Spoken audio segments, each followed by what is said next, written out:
Alright everybody, welcome back to another one. This time we're making some Made in America labels. I originally got this idea from watching House Made laser etch Made in America on some of his products. And I thought it would be fitting for some of you guys who make your own items and sell them. Especially with Small Business Saturday and the whole holiday shopping season coming up.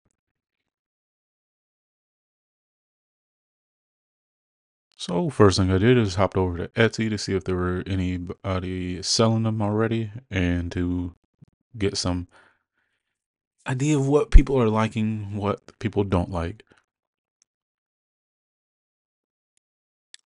Next thing I did was hop over onto Pixabay and get some stock images that I could convert and clean up and use for black and white labels. So I try to work with SVG images from Pixabay the most I can. If not, I'll just take what I can get and then I'll open up an Illustrator and convert it and clean it up. And as you can see here, these are all black and white now, and I have them still as SVG files. That way I can scale them as much as I want without losing quality.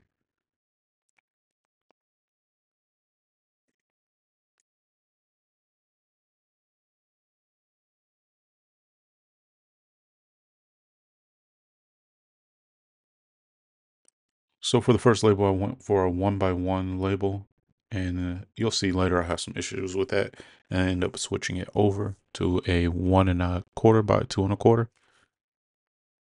The second label is going to be a 2x4, a little bit bigger, and since it is bigger, I'm going to use something with a little bit more detail, and you'll see in the end how they all work out and what adjustments I make. And right here is where I learned that when you are aligning it, if you select more than one object, it will align it to the object. If you wanted to align to just the work area, you need to select one at a time. Last thing for me to do was to make the text bold.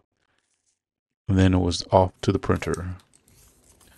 Once it was time to print, I realized quickly that the 1x1 label would not work because the smallest enKo, and I'm assuming all the other printers like it will print, was just outside of that. So I switched over to a 1.25 by a 2.25 label and hop back into Canva and fix that.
Now that those are testing good, I'm gonna go ahead and print the other ones.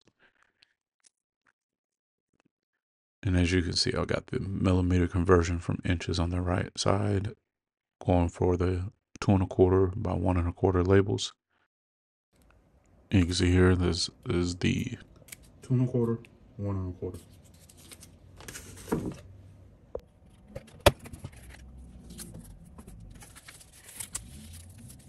When switching between label sizes, we have to teach it we have to tell it to read the label size by holding it down until it beeps once.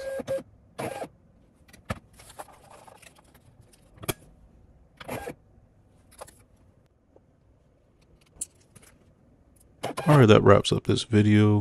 If you have any requests, comments, or concerns, I'll see you in the comments down below. You can get the links in the description. And as always, thanks for all the likes, comments, and subscribes. Please let me know if you have any requests or if you're using these labels. Talk to you in the next one.